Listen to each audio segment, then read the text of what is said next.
Vi har april måned, slut april. Det har regnet. Og det er jo virkelig godt, når man har sådan nogle nye stiklinger, som de her reps, så har jeg jo ikke skulle tænke på at vande dem overhovedet. De har det jo fantastisk. Vi satte i jorden der i februar, og de skal nok klare sig. Jeg er lige nipset af, der hvor der vil, se her, der er en mere på vej. Der kommer blomster her, og de skal jo ikke bruge deres energi på at lave reps i år. Bruge deres energi på at lave rødder, så de bliver stærke planter. Og jeg har navnet på den. Den hedder sådan noget Chanté, et eller andet fransk. Nogle valnøde træer, som mig og Svend har sået for 2 år siden. Rigtig vokset langsomt. Har en drøm om på et tidspunkt at lære at pode valnødder. Jeg er lidt forelsket mig i hjertevalnødder. Jordvandet, de har lige fået en ordentlig klat halvomsat kompost i hovedet fra egen kompost af. Skulle der gerne komme noget appelsinmynte her i midten på et tidspunkt. Og de første ærter, det her det er Kelvedon Wonder. Der er plantet ud her, forskivet i vindueskarmen. Og så står lige lidt på dage og hærdet af i drivhuset. Og så har vi fået sået 2 rækker med solsikker her bagved, bare fordi det er så pisseflot. Og der er nogle kartofler, der kommer fra sidste år, og det får de lov til, fordi det er nok dem, der er stærkest planter. Og så fordi dem, der stod her, det var sådan nogle lidt sjove sorter, som jeg ikke har læggemateriale fra i år. De sidste porer står tilbage, de får lov til at komme op og blomstre. Se der, den er allerede ved at være klar, den her til at smide en ordentlig blomst op. Bliver så flot. Der er en masse rod, men vi fyrer med træ, så det fylder. Der er lige et mandeltræ her. Den har sat 5 blomster i år. Den er meget ung. Den skal nok komme. Der er en goibær, skal jeg lige have den frem der. Plante her. Jeg ved ikke særlig meget om, hvad jeg skal gøre, for de skal ikke smage af helvede til. De er så bitre, når jeg tager dem derfra. Men dem, jeg har købt, de smager så sødt. Så om det er fordi, de lige skal ind og tørre igennem en dehydrator. Sådan en timian under. Der er løvstikke og en jordbærplante. Og de her første buskbønner, Purple Teepee, de er blevet plantet i sådan nogle lange,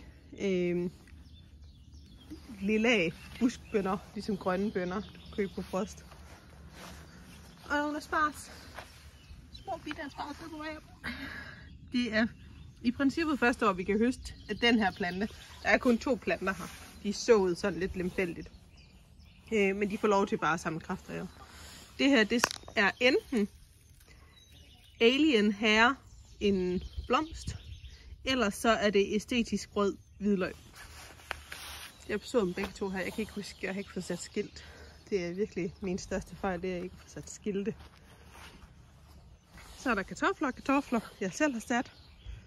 Så laver vi et hestebønnebed hen her. Se, der er sådan nogle buler. Det er dækket af det hele med halm. Så kommer der kartofler her også, og det er simpelthen fordi jeg glemte at høste dem sidste år. Man glemmer altid lige 1 eller 2, og jeg tror faktisk, jeg var rigtig dårlig til at få gravet efter her. De kommer også bare for lov til det. Her, alt det her hen, det bliver solsikker.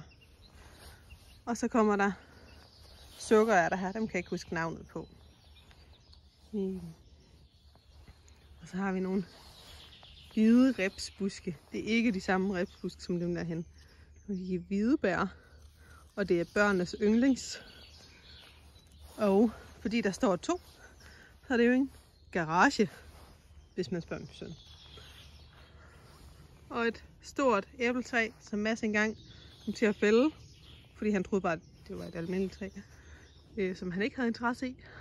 Og den har det pissegodt. De giver fantastiske æbler.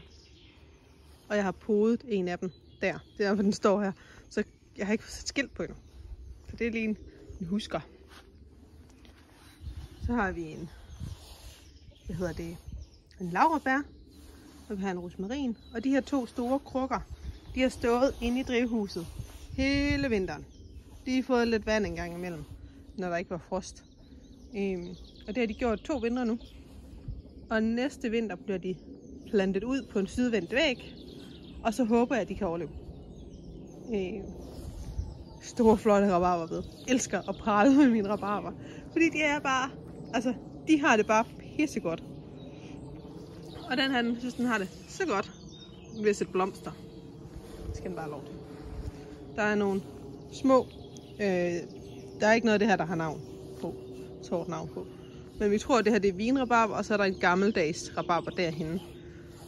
Den der, det er en lille historie til. I vores første lejlighed, Mads og jeg, fik jeg 2 bittesmå planter af min bedstefar. Plantede dem om i haven.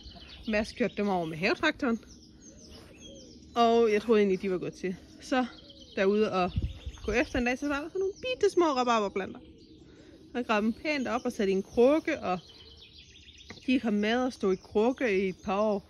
Blev de plantet ud. Det halvdelen af det blev plantet ud af min mor, så den anden halvdel her.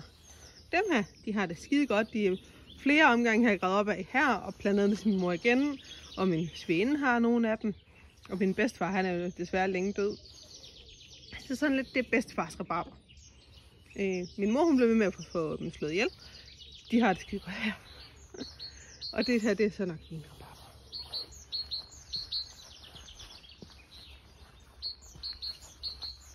Så er der lige her til morgen tittet bitte små græskarplanter op. Egne frø. Og dem har jeg ikke fået skrevet navn på sidste år, så jeg håber, jeg kan genkende dem, når der engang sætter sig frugt. Og ellers så har vi Hungarian Blue. Eller Blue de Hungaria, tror jeg den hedder. Og så Muscat de Provence. Og jeg har nogle flere sorter, jeg skal have forspiret også. Jeg har nogle dahlier, der lige er blevet plantet i, for at se, om jeg lige kunne give dem lidt ekstra, så de kom noget før. Det er vist efterhånden lige meget. De skal bare ud i jorden. Der er nogle hestebønner. Noget persille. Der er en kulsukker, 2 derovre. Så nogle sterile nogen, så man skal tage rødder fra for at få flere planter. Men det gør jo også, at jeg kan stille dem i kanten af køkkenhaven. Uden at hele køkkenhaven bliver sået til med kulsukker. Det er en skide god plante til at fiksere næring og kvælstof, og den går langt ned og så videre. Så det er derfor, jeg rigtig gerne vil have den. Har vi nogle flere af de der buskbønner. De får lov til at lige stå her, fordi der er bare rigtig mange snegle derude. Så de får lige lidt ekstra tid herinde. Og nogle græskar, dem skal jeg plante ud i dag, fordi de er lidt lys i bladene. Det betyder nok, at de trænger til lidt mere plads, lidt mere næring. Og jeg tror, det er det, der sker i min køkkenhave for tiden.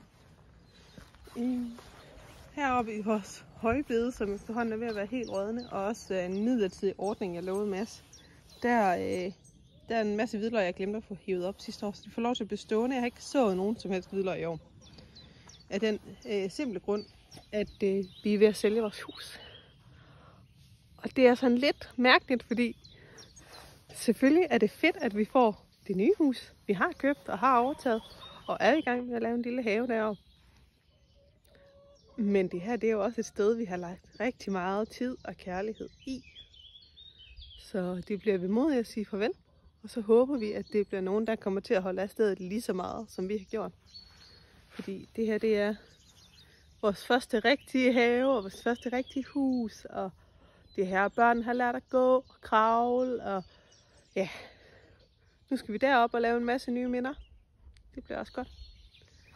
Men tak, fordi I vil kigge med i min have.